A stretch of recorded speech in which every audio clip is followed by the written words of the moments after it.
श्री स्वामी समर्थ. नमस्कार मंडळी, स्वागत आहे तुमचे माझ्या यूट्यूब चॅनलवरती. आजचा दिवस तुम्हाला खूप छान सुखाचा आनंदाचा जाऊ हीच मी स्वामींच्या चरणी प्रार्थना करते आणि आजच्या नवीन व्हिडिओला सुरुवात करते. उद्या 7 सप्टेंबर वार रविवार आणि या दिवशी आलेली आहेत भाद्रपद पौर्णिमा. या भाद्रपद पौर्णिमेला पृष्ठपदी पौर्णिमा या नावाने सुद्धा ओळखली जाते. आपल्या हिंदू धर्मात भाद्रपद महिन्यातील पौर्णिमा ही एक अतिशय पवित्र आणि महत्त्वाची तिथी मानली जाते. यासोबतच हा दिवस म्हणजेच पितृपक्षाची सुरुवात आहे.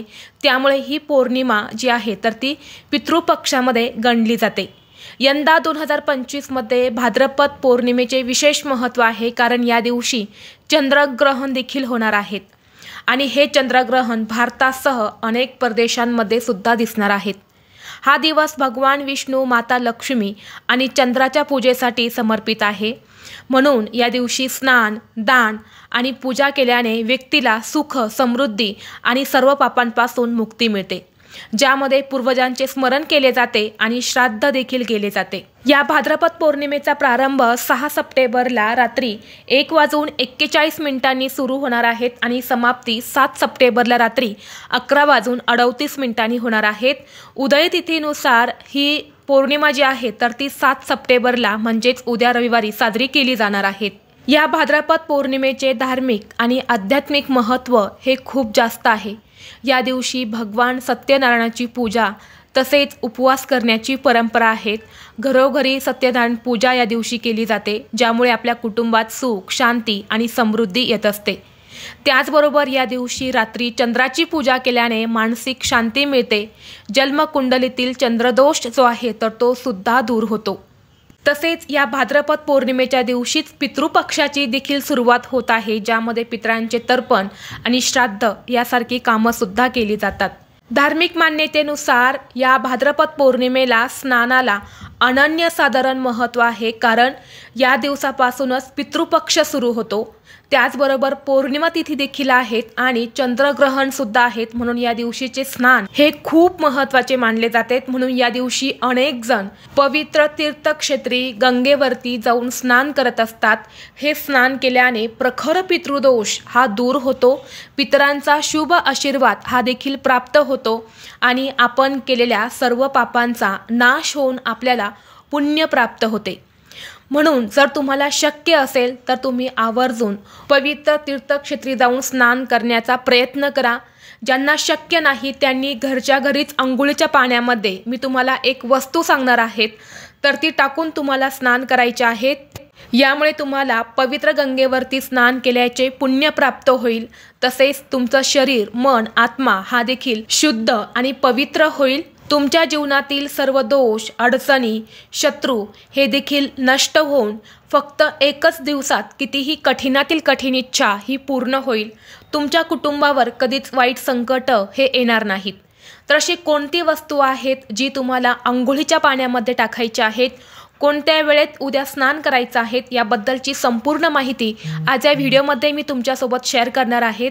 त्यामुळे तुम्ही हा व्हिडिओ स्किप न करता शेवटपर्यंत नक्की पहा.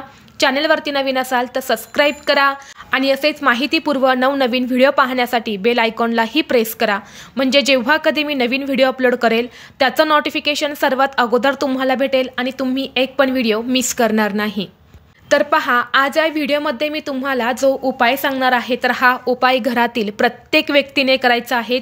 अगदी लहानातल्या लहान मुलांपासून ते मोठ्यातले मोठ्या व्यक्तीपर्यंत वृद्ध व्यक्ती यांनी सुद्धा हा उपाय करायचा आहे. उद्याची जी भाद्रपद पौर्णिमा आहे तर ती अत्यंत महत्त्वाची आहे. या दिवशी खग्रास चंद्रग्रहण आहे आणि ज्योतिषशास्त्रानुसार चंद्रग्रहण जे आहे तर ते अशुभ मानले जाते. या चंद्रग्रहणाचे अनेक नकारात्मक परिणाम जे आहेत तर ते आपल्या शरीरावरती, मनावरती होत असतात. म्हणून या दिवशी अनेक नियमांचं पालन जे आहे तर ते केले जाते.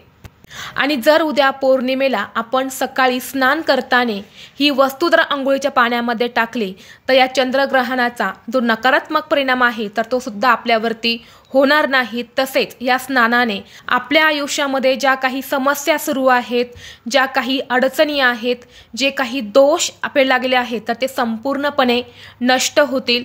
तसेच आपल्या सर्व इच्छा मनोकामना ज्या आहेत तर त्या देखील पूर्ण होईल। तर या दिवशीचा जो स्नानाचा शुभ मुहूर्त आहे तर तो पहाटे 4:31 पासून ते 5:16 असणार आहेत। आणि म्हणून तुम्हाला शक्य असेल तर या ब्रह्ममुहूर्तावरतीच तुम्ही स्नान करण्याचा जास्तीत जास्त प्रयत्न करा, कारण या ब्रह्ममुहूर्तावरती सर्व देवी देवता स्नान करत असतात। त्यामुळे वातावरणामध्ये ज्या सकारात्मक लहरी असतात तर त्या खूप जास्त प्रमाणामध्ये सक्रिय असतात।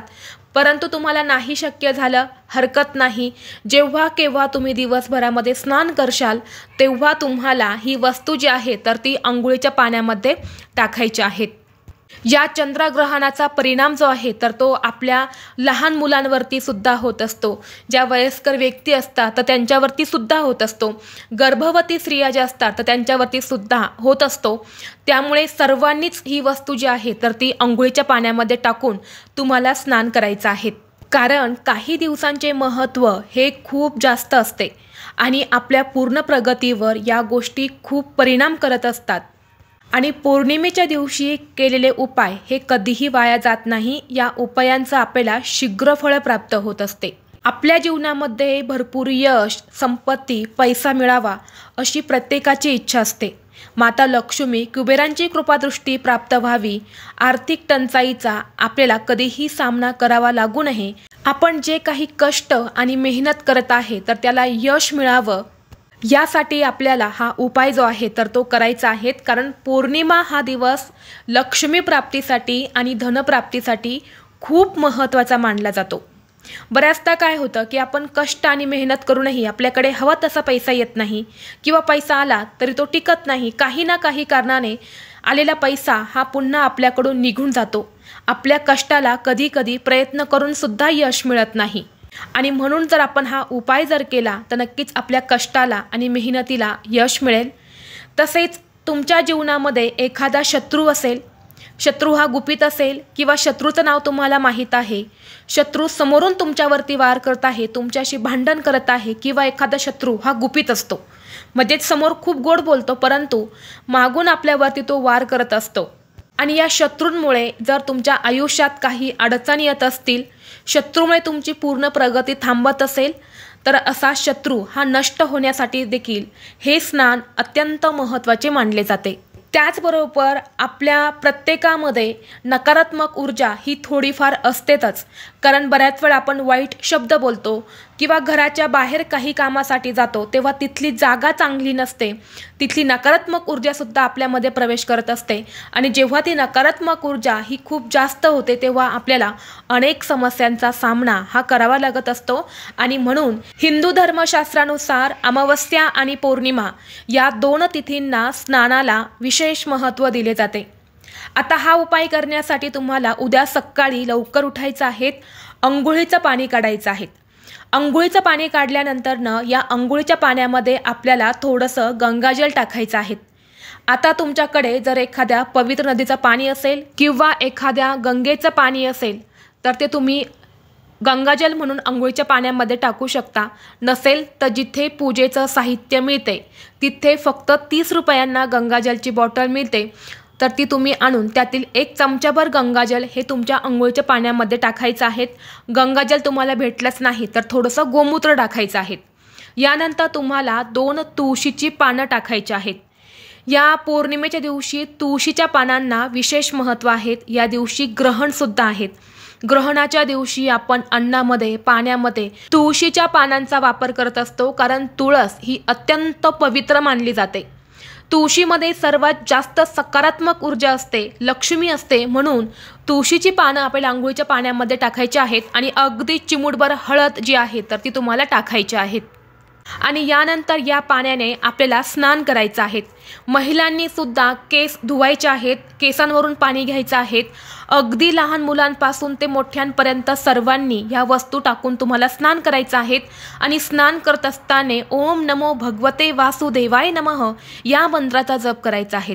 स्वच्छ स्नान करून झाले की आपल्या देवघरातील देवांची विधिवत पूजा करून घ्यायची आहे। आणि यानंतर तुमच्या घराजवळ जिथे कुठे पिंपळ वृक्ष असेल तर त्या पिंपळ वृक्षाखाली तुम्हाला एक मोहरीच्या तेलाचा किंवा तिळाच्या तेलाचा दिवा हा आवर्जून लावायचा आहे. कारण या पिंपळ वृक्षामध्ये माता लक्ष्मीसोबतच भगवान विष्णू वास करतात आणि या वृक्षामध्ये आपले पित्रसुद्धा निवास करत असतात. आणि जेव्हा तिथे आपण हा दिवा लावतो तेव्हा आपल्या कुंडलीत असणारा पितृदोष किंवा आर्थिक टंचाई यासारख्या समस्या ज्या आहेत तर त्या 100% दूर होतात. म्हणून तुम्हाला आवर्जून पिंपळ वृक्षाखाली दिवा हा नक्की लावायचा आहे. सकाळी नाही शक्य झालं संध्याकाळच्या वेळेमध्ये लावला तरीसुद्धा चालेल. त्याचबरोबर या दिवशी चंद्रग्रहण आहे. गर्भवती महिलांनी विशेष करून काळजी घ्या. ग्रहणाच्या काळामध्ये चुकूनही तुम्हाला घराच्या बाहेर पडायचं नाहीत. बाहेरचा प्रकाशसुद्धा तुमच्या अंगावरती शरीरावरती पडायला नको यासाठी तुम्हाला घराचा दरवाजा बंद करून ठेवायचा आहे, खिडक्या बंद करायच्या आहेत, पडदे लावून घ्यायचे आहेत आणि आतमध्ये बसूनच तुम्हाला नामस्मरण करायचं आहे किंवा जी काही सेवा तुम्हाला करायची असेल तर ती तुम्ही करू शकता. या ग्रहणाच्या काळामध्ये स्त्रियांनी चुकूनही चाकू, सुरी किंवा सुई यासारख्या धारदार किंवा टोकदार वस्तू ज्या आहेत त्यांचा वापर करू नका. किंवा आपल्या हाताची बोटं वाकडे करणे, आपल्या केसांसोबत खेळणे म्हणजे केसांची वेणी घालणे यासारखी कामे तुम्ही प्लीज करू नका. कारण याचे परिणाम जे आहेत ना ते आपल्या पोटामध्ये असणाऱ्या बाळावरती होत असतात आणि हे अगदी खरं आहेत. बरेच जण या गोष्टींना मानत नाही, परंतु ज्योतिषशास्त्रानुसार यासारख्या गोष्टी ज्या आहेत तर त्या गर्भवती महिलांनी करू नये. तसेच जी नॉर्मल व्यक्ती आहेत म्हणजे गर्भवती नाहीत, सामान्य लोक आहेत तर त्यांनी सुद्धा सुई, चाकू या धारदार वस्तू ज्या आहेत तर त्या ग्रहणामध्ये वापरू नका. त्याचबरोबर तुळशीला स्पर्श करू नका, तुळशीची पानं तोडू नका. त्या दिवशी आपल्याला जी पण तुळशीची पानं लागतात तर ती सकाळीच तुम्हाला तोडून ठेवायची आहेत. तसेच तुम्ही जे पण काही जेवण घरामध्ये बनवणार आहेत तर त्या जेवणामध्ये तुम्हाला तुळशीपत्र टाकून ठेवायचं आहे. भाजीमध्ये, चपातीवरती किंवा पिण्याच्या पाण्यामध्ये सुद्धा तुम्हाला तुळशीपत्र जे आहे तर ती टाकायची आहेत. तसेच ग्रहणाच्या काळामध्ये चुकूनही तुम्ही जेवण करू नका. ग्रहण जे आहे तर ते उद्या 7 सप्टेंबरला रात्री 9:58 सुरू होणार आहेत आणि समाप्ती 1:27 संपणार आहेत. एकूण 3-3.5 तासाचा काळ जो आहे तर तो ग्रहणाचा असणार आहे आणि या ग्रहणामध्ये आपल्याला कटाक्षाने काही नियम जे आहेत तर ते पाळायचे आहेत. बरेच जण या दिवशी देव जे आहे तर ते पाण्यात ठेवतात. तर बघा, देवांना कधीच ग्रहण लागत नाही कारण ते संपूर्ण सृष्टीचे निर्माते आहेत. संपूर्ण सृष्टी त्यांच्यावरती चालते, त्यांना ग्रहण कुठून लागेल. ग्रहणे आपल्या सर्वसामान्य लोकांना लागत असते, त्याचे नकारात्मक परिणाम हे आपल्यावरती होत असतात, देवांवरती होत नाही. म्हणून तर आपण ग्रहणाच्या काळामध्ये देवांचे नामस्मरण करत असतो, सेवा करत असतो. तर ही अत्यंत महत्त्वाची माहिती मला तुमच्यापर्यंत शेअर करायची होती. व्हिडिओ तुम्हाला आवडला असेल तर लाईक करा, चॅनलवरती नवीन असाल तर सबस्क्राईब करा आणि हा व्हिडिओ आपल्या मित्रपरिवारासोबत जास्तीत जास्त शेअर करा. चला तर मग भेटू असंच पुढल्या एका नवीन व्हिडिओमध्ये. तोपर्यंत सर्वांना श्री स्वामी समर्थ.